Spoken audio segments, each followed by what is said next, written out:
Pernah nggak sih ngalamin kayak gini? Kamu lagi fokus kerja atau lagi nyetir, tiba-tiba ada satu baris lirik yang nongol gitu aja di kepala. Sial-sialnya aku bertemu, atau mungkin, "'Cause sometimes I look in her eyes." Cuma sepotong lagu itu aja, tapi muter-muter terus nggak mau pergi. Kayak ngebajak pikiran kita sendiri. Apa sih yang sebenarnya terjadi? Kenapa ya? Ada lagu-lagu tertentu yang bisa nempel banget, bahkan kadang kita nggak suka-suka amat sama lagunya.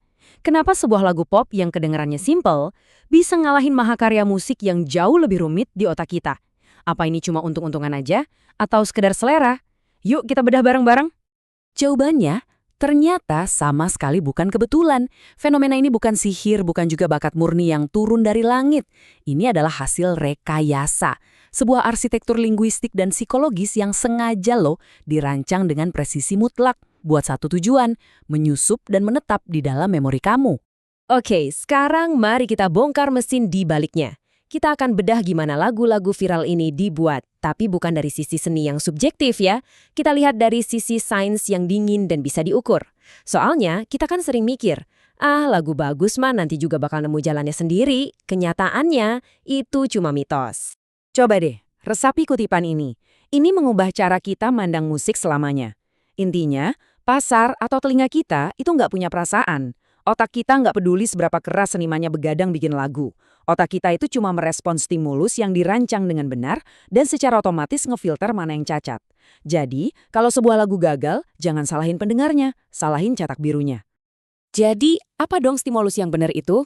Nah, jantung dari setiap lagu viral itu letaknya di satu komponen tunggal yang super penting, namanya hook. Sekarang kita akan lakukan otopsi. Inilah anatomi dari senjata paling krusial dalam dunia musik pop. Buang jauh-jauh pikiran kalau hook itu cuma lirik yang diulang-ulang. Bukan, itu jauh lebih dalam dari itu.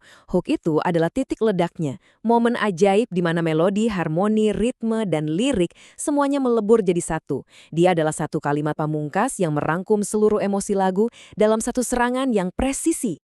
Nah, disinilah letak perbedaan paling jelas antara penulis lagu amatir dan profesional.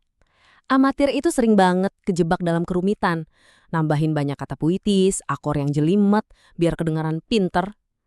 Profesional, justru sebaliknya.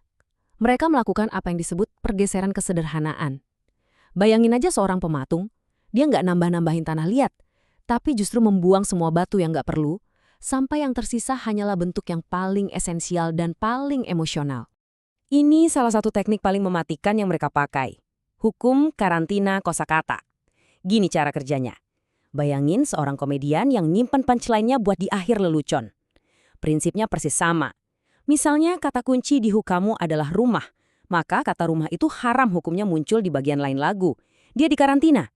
Di bait-bait awal, kamu boleh deskripsiin aroma masakan ibu atau hangatnya selimut. Kamu bangun antisipasi tanpa pernah nyebutin kata kuncinya. Jadi pas kata rumah akhirnya dilepaskan di hook, ledakannya itu kerasa 100 kali lebih kuat. Otak kita itu sebenarnya pemalas yang efisien. Kalau dia dengar pola yang sama terus-terusan, dia bakal mulai cuek buat hemat energi.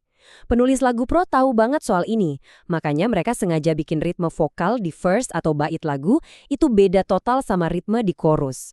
Pergeseran mendadak ini tuh kayak alarm kebakaran buat otak kita. Maksa dia buat bangun dan merhatiin, loh tunggu ada yang berubah nih. Oke, kita udah ngomongin struktur lagunya. Sekarang kita bahas targetnya, otak manusia.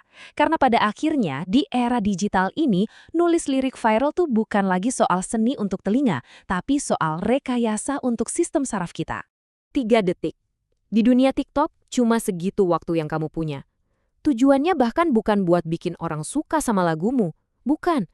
Tujuannya cuma satu, nahan jari mereka biar nggak nge-scroll. Sesimpel itu. Di sini nggak ada waktu buat basa-basi. Lirik pertama harus langsung nonjok. Kenapa cuma 3 detik? Karena platform kayak TikTok itu cara kerjanya persis kayak mesin slot di kasino. Setiap kamu nge-scroll, itu kayak narik tuas. Bisa dapat video lucu, bisa dapat yang sedih, bisa juga dapat yang super relevan.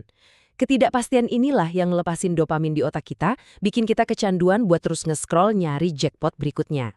Nah, dalam kondisi mabuk dopamin kayak gini, otak kita sama sekali nggak punya toleransi buat konten yang ngebosenin. Terus, gimana caranya menang dalam 3 detik itu? Gampang, pakai bahasa mereka. Dan ini bukan sekedar nyomot kata-kata gaul ya, tapi benar-benar memahami cara mereka memproses dunia. Lirik yang pakai frasa kayak, ini mengubah kimia otakku pas lagi patah hati, bakal langsung klik dan kerasa otentik banget buat jutaan pendengar. Kenapa? Karena itu adalah kamus emosional mereka saat ini. Oke, teorinya cukup. Sekarang kita lihat gimana semua ini bekerja di dunia nyata. Kita akan bedah 2 lagu raksasa yang pakai strategi yang beda banget, tapi dua-duanya sama-sama mematikan. Kita mulai dari Glimpse of Us-nya Joji. Lagu ini viral bukan karena nadanya yang catchy, tapi karena liriknya yang wow. Dengan presisi seorang ahli bedah, memanipulasi empati kita. Lirik Sometimes I Look in Her Eyes and That's Where I Find a Glimpse of Us itu langsung menciptakan konflik batin yang terlarang. Terus ditambah hiperbola She'd Take the World Off My Shoulders yang bikin kebaikan pacar barunya ini kerasa agung banget. Tujuannya biar pengkhianatan emosional si penyanyi terasa jauh lebih kejam. Ini rekayasa empati level dewa. Sekarang kita beralih ke fenomena dari dalam negeri, Mahalini dengan Sial. Kalau tadi Joji pakai pisau bedah metafora yang super presisi, Mahalini datang dengan palu godam emosional. Kejeniusan lagu Sial itu ada pada kejujurannya yang brutal. Kata sial itu sendiri kan ledakan emosi yang mentah. Nah, dengan meletakkan kata sekuat itu di puncak melodinya, fungsi lagunya langsung berubah. Ini bukan lagi sekedar lagu buat didengerin, tapi jadi wadah katarsis. Lagu ini seolah-olah ngasih izin buat jutaan pendengarnya untuk ikut teriak meluapkan kekecewaan mereka sendiri. Kadang, kejujuran yang brutal itu jauh lebih nusuk daripada puisi yang paling indah sekalipun. Sejauh ini, kita udah ngebahas teknik-teknik yang kedengerannya modern banget kan? Tapi, gimana kalau saya bilang semua ini bukan hal baru?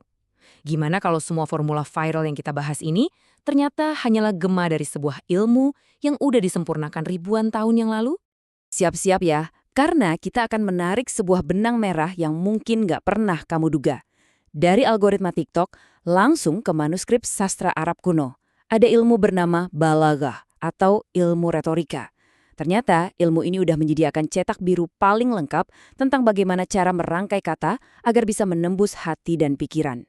Salah satu pilar utamanya adalah ijaz, seni meringkas.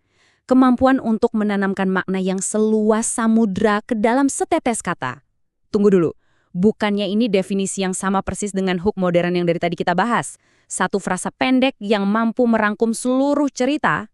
Dan inilah puncaknya. 3 pilar utama balaghah ini ternyata adalah cetak biru penulisan lagu modern. Coba lihat, ilmu ma'ani, seni menyusun kalimat, itu pada dasarnya adalah tentang di mana menempatkan hook yang pas. Ilmu bayan, seni kiasan, itu senjatanya Joji. Dan ilmu badi, seni memperindah bunyi, itulah alasan kenapa ritme dan rima terasa begitu nikmat di telinga kita. Gila kan? Ternyata semuanya sudah ditemukan ribuan tahun lalu. Tapi ilmu kuno ini juga datang dengan sebuah peringatan yang keras banget. Teknik secanggih apapun hanyalah alat. Lirik yang direkayasa sempurna untuk jadi viral tapi kosong secara emosional, pada akhirnya nggak ada nilainya. Kutipan ini secara brutal ngingetin kita bahwa kefasihan tanpa kejujuran hati itu ya cuma sampah. Ini semua membawa kita pada satu pertanyaan pamungkas. Setelah kita bedah semua rumus, psikologi, dan retorika kuno ini, apakah itu artinya keindahan musik sekarang hanyalah soal formula matematis? Apakah seni telah benar-benar ditaklukkan oleh sains? Nah, jawaban untuk yang satu itu saya serahkan pada Anda.